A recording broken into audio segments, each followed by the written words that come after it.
I never said the words aloud, but every glance was screaming out. You talked to me like I was safe, but never stayed. You walked away. You told me things you'd never share. À Kribi, là où l'océan Atlantique embrasse le sable doré du Cameroun, la plage n'est pas seulement un lieu de détente, c'est un moteur économique.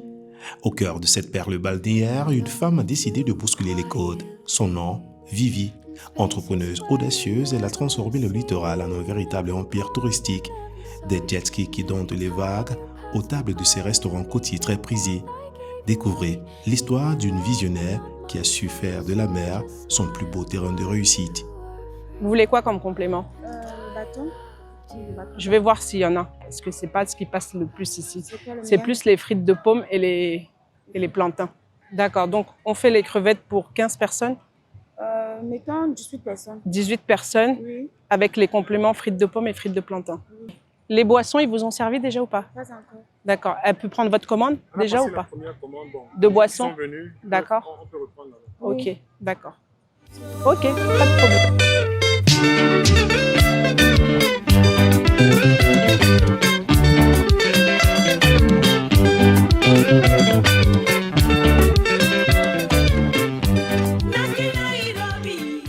Depuis quand est-ce que tu t'es installé? Alors, ça fait 2 ans et bientôt et demi que je me suis installée à Kribi. 2 ans. Ouais. Qu'est-ce qui 2 t'a ans. motivé à t'installer ici? J'ai quitté Douala parce que je voulais un peu plus de tranquillité. Ok. Voilà. Et ici, est-ce que tu as retrouvé tout ce que tu recherchais comme tranquillité? J'ai retrouvé la tranquillité, franchement, je suis sereine, j'ai mon petit travail, donc j'ai mes activités sur les chutes de la Lobé, donc jet ski, quad, canoë, et on fait aussi la restauration fruits de mer. D'accord. Et en termes de jet ski, ça se passe comment? C'est-à-dire que la session, c'est 2000, 5 minutes, Non, 5000, c'est pas 10 000. 2000. C'est combien? Alors vous faites le tour des chutes de la Lobé 2 fois, Oui. c'est 10 000 par personne. Ok. D'accord? Le quad, c'est 5 000.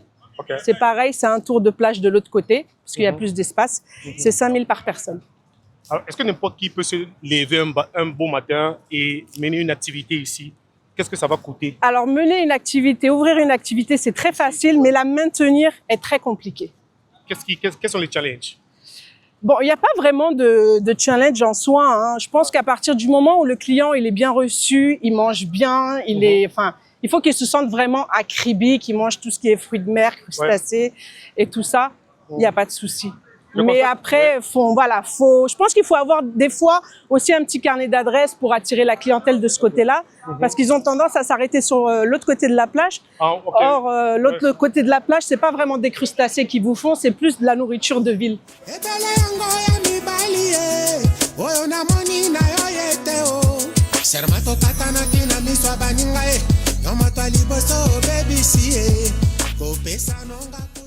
Qu'est-ce qui fait la différence? Parce que je constate que Mekak n'est pas seul ici, il y a d'autres restaurants.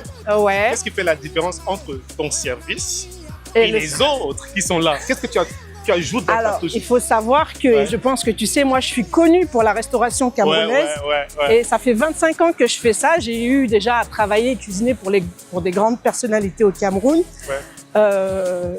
Et en fait, je pense que c'est ça, en fait. C'est qu'en fait, ils ont cette curiosité de voir une blanche qui cuisine les mets camerounais, qui est installée au Cameroun et qui vient faire c'est mon plaisir à moi, c'est la cuisine, c'est ce que j'ai toujours fait, donc. Ouais.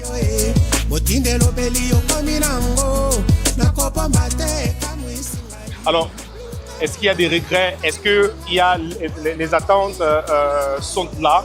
Est-ce qu'il y a les regrets par rapport à la décision prise de venir s'installer à Kribi? Non, moi j'ai aucun regret. Je pense que même si demain ça marchait plus, pour moi c'est une aventure en plus que j'ai réalisée, que j'ai découvert, que j'ai fait en fait dans la ville de Kribi. Donc je regrette vraiment jamais rien, même si comme je dis demain ça donne plus, j'aurais essayé en fait, qui tente rien à rien. Depuis le temps que l'on s'est connu, tu n'arrêtes pas de me perturber. Pieds nus. Pieds nus, oui. Ah, je pense que là... Il faut que tu enlèves tes petites babouches. Il faut être pieds nus, il ne faut pas avoir peur de salir ni de se mouiller. Ouais. Tu ne dois pas avoir peur. On parle des histoires mystiques autour de ce type d'endroit. Est-ce que vous avez déjà vécu quelque chose qui vous aurait fait peur donné envie de tout lâcher? Je pense que moi, depuis que je suis là, j'ai rien vécu d'anormal. Ouais. On parle des sirènes de l'eau, on parle de ceci, on parle de cela. Moi, personnellement, Ouais. j'ai pas vu, donc je peux pas dire que ça existe. Ok. Je veux que tu oublies mon passé.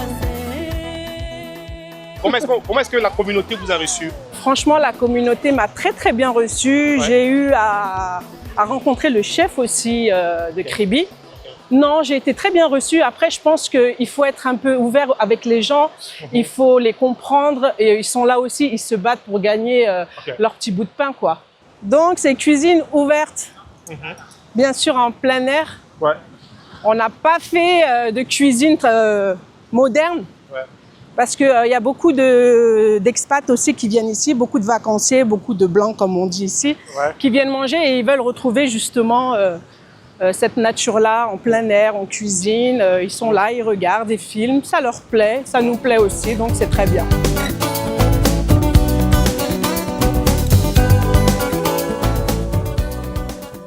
Je pense que ça nécessite un grand budget, beaucoup d'argent quand même. Oui, il y a un budget, oui, certes, mais après, je ne vais pas vous dire le montant, quoi. Ouais. Ça reste, voilà.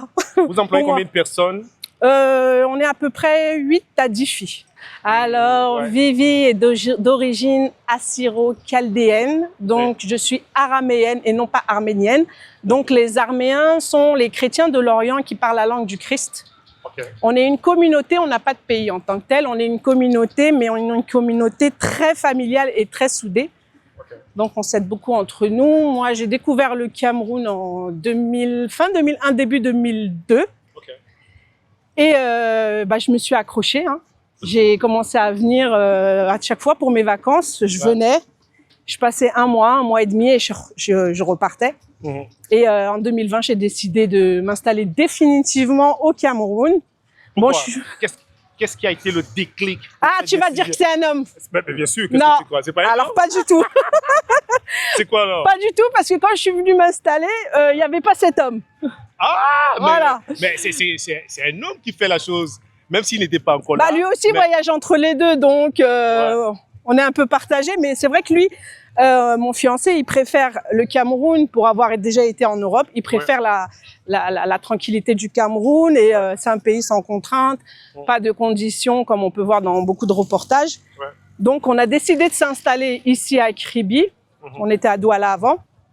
Mais c'est vrai que je pars souvent aussi à Paris pour d'autres activités. Je fais des allers-retours.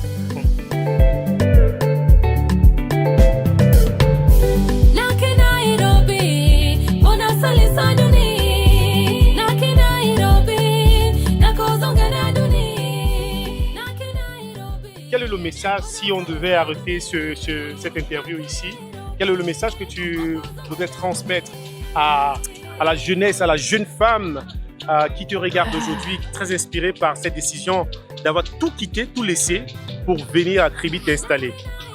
Alors, pour avoir vécu beaucoup de choses et avoir traversé un peu le monde en divers pays, faites ce que vous avez envie.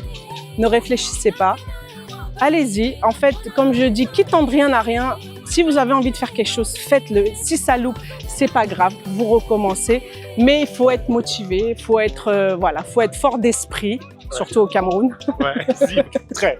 Mentalement, Mentalement, il faut être fort. faut être fort. Faut faire ce qu'on a envie de faire. Faut prendre la vie vraiment très simplement, sans prise de tête et kiffer au jour le jour. Alors, Vraiment. Quel est le plat que tu maîtrises le mieux? C'est le ndolé. L'ondolais. Ouais. Tu fais mieux l'ondolais par rapport aux autres mecs traditionnels. Je mets tout le monde au défi. Ah ouais? Ouais, franchement. Non, mais regarde la caméra. Alors, pour ça, je mets au défi Ouais. qui veut de préparer le ndolé avec moi. Je sais que je suis the number one. Ah ouais, number Ouais. one dans l'ondolais. Non, le ndolé, il Donc n'y a même- rien à dire. donc tu Je fais- sais qu'il y en a beaucoup qui vont me regarder et dire que la blanche, elle se prend même pour qui elle vient, elle dit qu'elle maîtrise nos mets.